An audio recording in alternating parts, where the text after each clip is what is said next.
तो देखो बेटा, अब पढ़ेंगे क्या, रस की निष्पत्ति। रस की निष्पत्ति। तो स्थायी भाव, अच्छा देखो यार इससे क्या होता है कि स्थायी भाव, अनुभाव तथा संचारी भाव के संयोग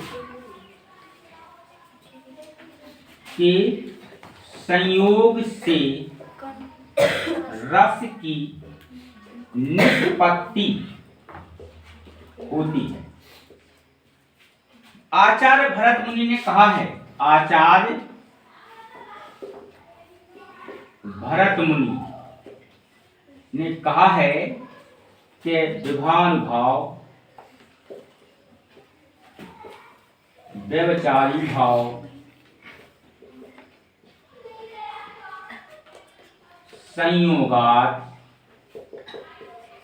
रस निष्पत्ति।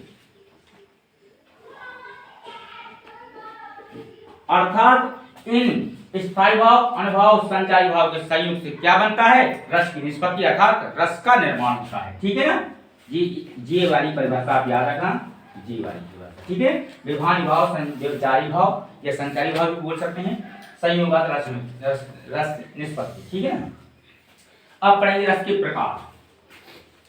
रस के प्रकार, रस के कितने, 10 प्रकार होते हैं। ठीक है ना। सबसे पहले अपन स्थायी भाव भी लिख देंगे और क्या लिखेंगे, रस भी लिखेंगे। इस तरफ लिखेंगे रस, यहां लिखेंगे स्थायी भाव।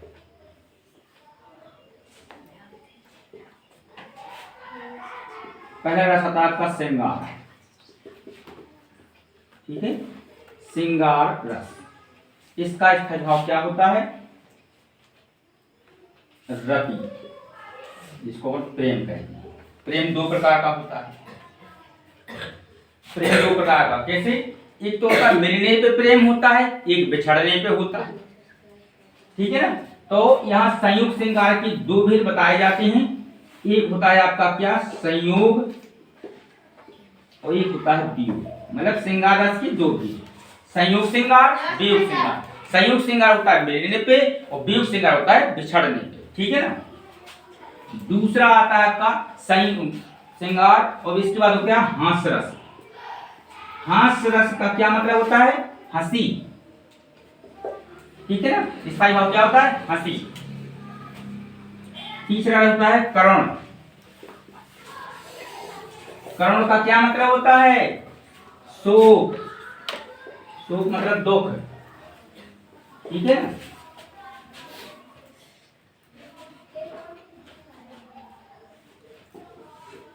वीर, वीर रस का क्या होता है, उत्साह।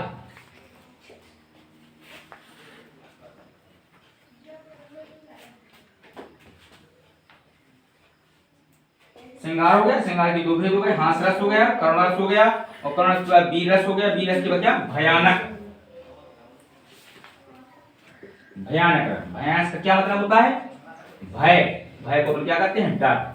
डर 2 प्रकार का होता है बेटा, डर 2 प्रकार का होता है। एक तो होता है साध्य, एक होता है असाध्य। अब साध्य क्या है और असाध्य क्या है। साध्य का मतलब सामने, असाध्य का मतलब जो दिखाई ना दे। ठीक है ना। अर्थात जो चीज सामने अचानक सामने कर आए वो भय उत्पन्न, वो साध्य, क्योंकि हमें वो डर दिखाई दे रहा है। और जो किसी के माध्यम से हमें लगे तो वो कहते कि वहां पर कुछ है, अपन देखा नहीं, लेकिन अपने अंदर क्या एक प्रकार का डर उत्पन्न हो गया, ऐसा डर क्या कराएगा, असाध्य कहलाएगा। ठीक है ना। अब रोदरस,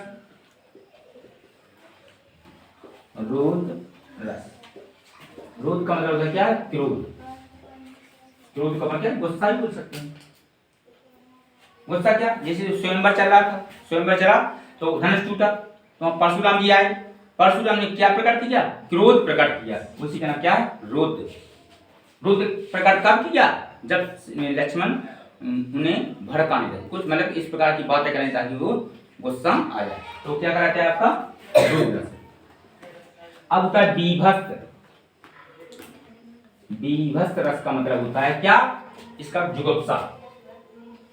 जुगुप्सा, इसका मतलब होता है घृणा,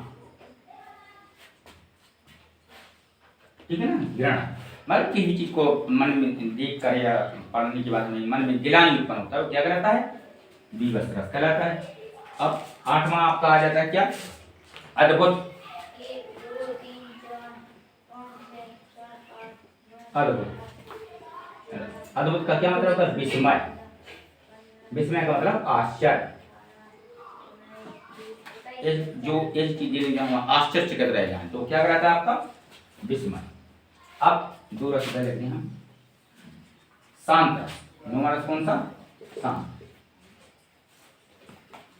इसका मतलब होता है निर्भीक, निर्भीक का मतलब होता है वैराग्य, ठीक है ना। और 10वां रस होता है आपका क्या, वात्सल, वात्सल रस, इसका मतलब होता है वत्सल, वत्सल का मतलब स्नेह भी बोल सकते हैं इसको, ठीक है ना, इसमें छोटे बच्चे के प्रति या गुरुओं के प्रति स्नेह है, या फिर भाई बहन का स्नेह है, उनके बीच में प्रेम है, वो ऐसा वात्सल रस कहलाता है ना। इस प्रकार से आपकी कितने 10 रस होती है, कितने 10 रस होते हैं। 10 के आपको नाम याद रखना है और साथ में क्या, इनकी स्थायी भाव याद रखना है। श्रृंगार के यहाँ 2 भेद हमने बताए हैं, संयुक्त श्रृंगार, एक श्रृंगार। यहाँ जो अपन ने लिखा है भयं, भयं यहाँ डर 2 प्रकार का होता है, हमने बताया साथ ही साथ, ये आपको याद रखना है ना। जितनी चीज आप नोट कीजिए।